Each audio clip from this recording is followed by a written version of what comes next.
les émotions, c'est à un moment donné précis, quelque chose qui vous explose, qui vous fait bouger, qui vous fait réagir. Mais voilà, je ne saurais dire.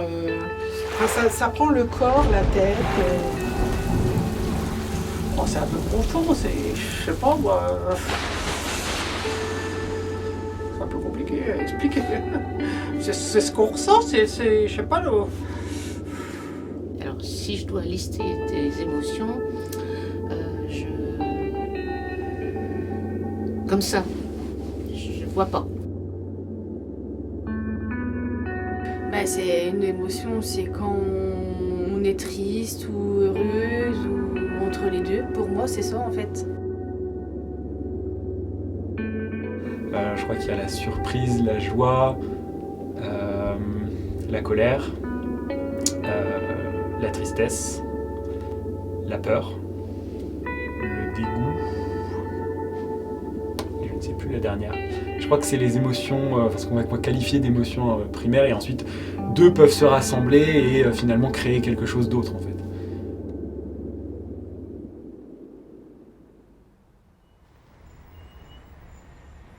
D'où viennent nos émotions? Je me suis jamais posé la question. Je sais pas. Et je sais pas si j'aimerais le savoir en fait. J'ai pas envie. Alors, scientifiquement, on dirait que ça vient du cerveau. Non, elles viennent pas du cerveau.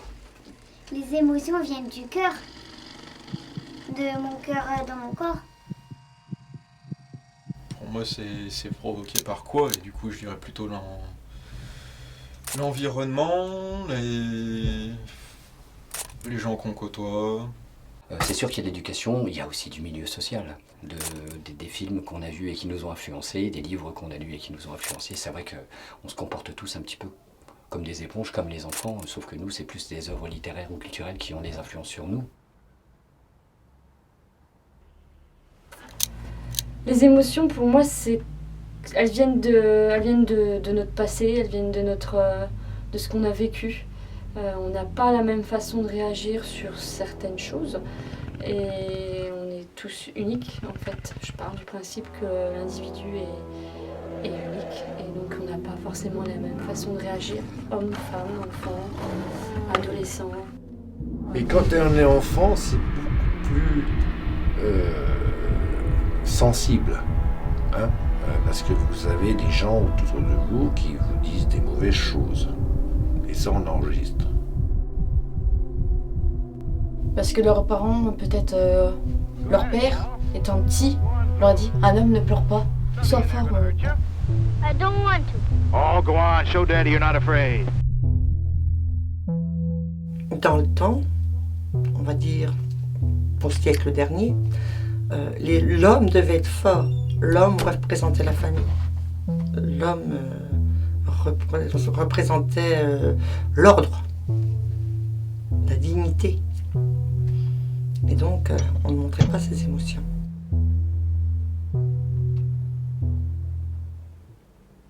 On a toujours dit que l'homme était viril, souvent.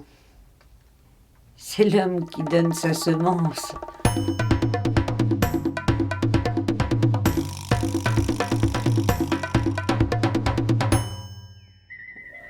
C'est comme si c'était lui par le fait qu'il régénère toute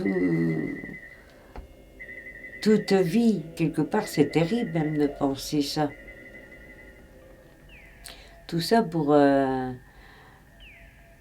dire oui, tu as mis au monde, toi aussi tu as mis au monde un fils. Ah ben oui, vraiment, il veut prouver sa virilité. Et il est reconnu comme tel rien que par ça déjà.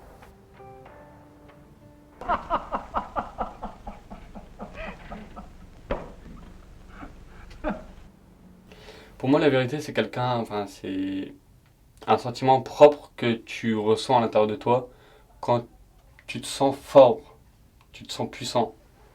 C'est quelque chose, moi personnellement, je le ressens quand je suis avec des personnes plus faibles que moi. je me sens viril auprès de personnes plus faibles, parce que je sens que j'ai de l'autorité sur eux. Donc je sens que quelque part ils ont un côté viril, ils me voient comme quelqu'un de viril parce que j'ai de l'autorité. Alors que justement, j'aurai pas d'autorité, il n'y aura pas de virilité. C'est un choix dans sa tête qu'on se dit, qu'on se dit, ben, je veux être viril, je veux pas montrer mes faiblesses, je veux être quelqu'un de fort au-dessus des autres. Et du coup, je me montre viril. C'est pour moi, après, je sais pas, hein, c'est quelqu'un qui est viril, qui est poilu, c'est tout. Dans ma tête, c'est ça. Ma pensée, c'est ça. Donc, je vois que ça. Donc, ça qui me dit, quelqu'un qui me dit, ouais, moi, je suis comme ça, je suis un dur. Si. Pour moi, c'est pas quelqu'un qui est viril. Pour moi, c'est pas quelqu'un qui est. En fait, c'est quelqu'un qui. Son cerveau, il veut vraiment peut-être pas faire fonctionner son cerveau comme il faut. Parce qu'en fait, on est comme on est. Que ce soit fort ou pas fort, les sentiments, c'est des sentiments. Peut-être que dans d'autres pays, c'est peut-être pas la même culture, mais c'est vrai qu'ici, en France ou dans nos pays européens, c'est un petit peu la culture qu'un homme, ça ne pleure pas, par exemple. Un homme n'a pas le droit de pleurer, bah si, il a le droit de pleurer. Un homme a le droit de pleurer. Pourquoi cacher son émotion? Pourquoi cacher sa tristesse? Il a le droit de pleurer, un homme. Pourquoi les femmes pleureraient mais pas les hommes? Parce que moi, je suis beaucoup émotif aussi. Je suis un garçon et je suis émotif. Voilà, ça fait partie de la vie aussi. Je suis beaucoup émotif et dès qu'il y a un petit truc, ça y est, boum.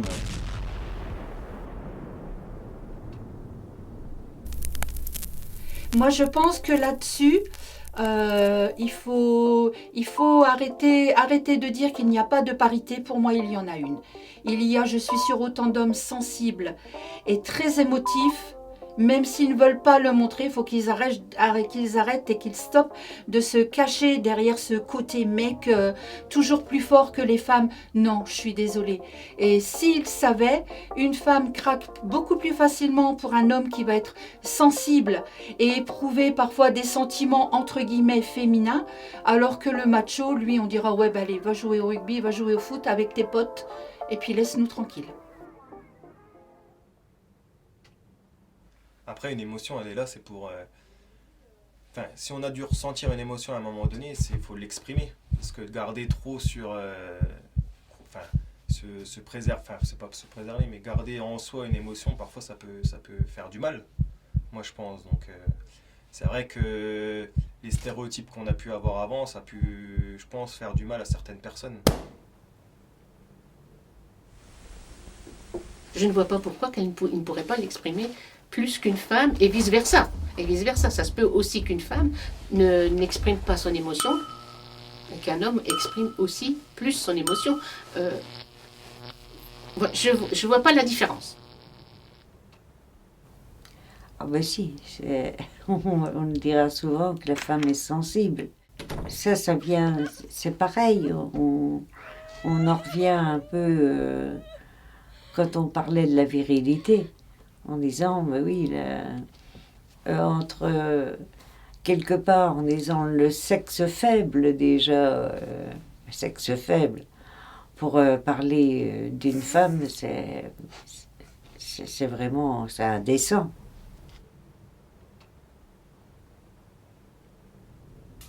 On dit d'une fille qu'elle est trop sensible parce qu'on trouve des excuses sur les hormones, que les garçons n'ont pas spécialement. Après oui, peut-être ça peut jouer... Mais je trouve que c'est une excuse qu'on se donne surtout.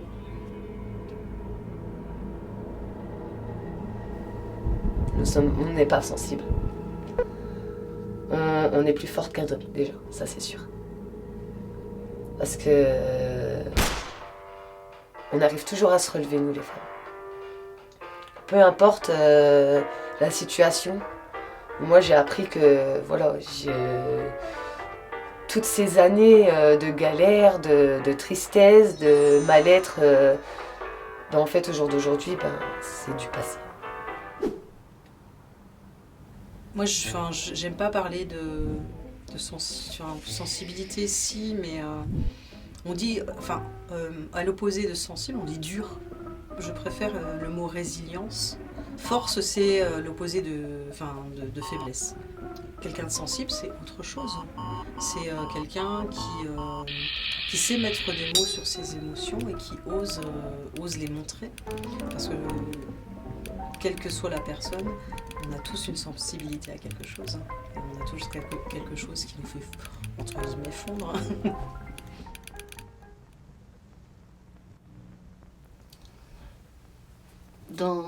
Dans ma mémoire, on ne m'a jamais appris à gérer mes émotions. Jamais, jamais. On n'exprimait pas... en plus, on est d'une famille agriculteur, et les familles agriculteurs, c'était c'est fermé quand même. Et en plus, je suis quand même d'une époque quand même qu'on ne parlait pas à la maison.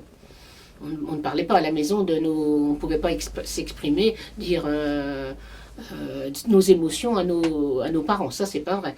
Je pense que si j'avais exprimé mes émotions soit à ma mère, soit à mon père, je me serais fait envoyer sur les ronces en fait.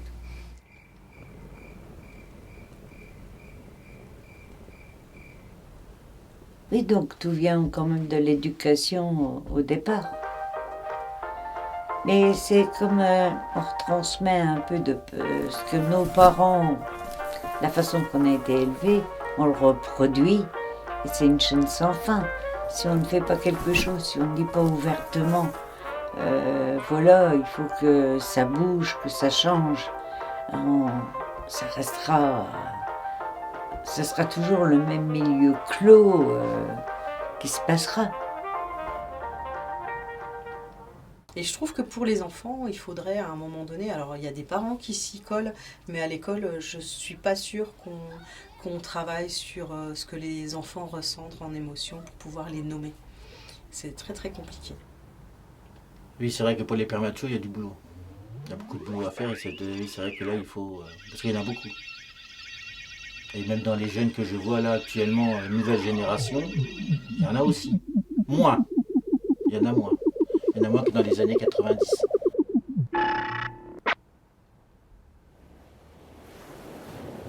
Éduquer un enfant, c'est très compliqué pour lui donner l'ouverture après dans la vie et qu'il soit assez fort pour gérer ses émotions ou pas, mais il y aura une partie inconnue parce que son caractère sera toujours là et on ne peut pas changer cette partie-là qui est en lui. Quand il est né, il est arrivé avec une part d'émotion.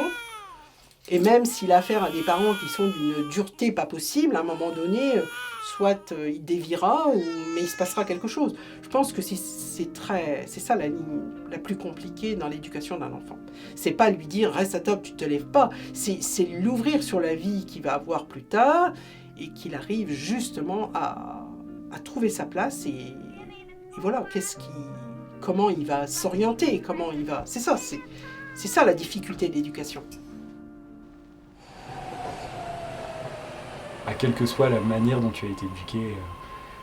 Alors attention, hein, il faut le vouloir, hein, parce que si on ne le veut pas, on ne fera rien. Mais voilà, avec quelqu'un qui veut, on peut toujours l'emmener vers des nouvelles choses en fait, et des nouvelles manières d'expression, des nouvelles libérations de certaines choses qui peuvent être enfouies.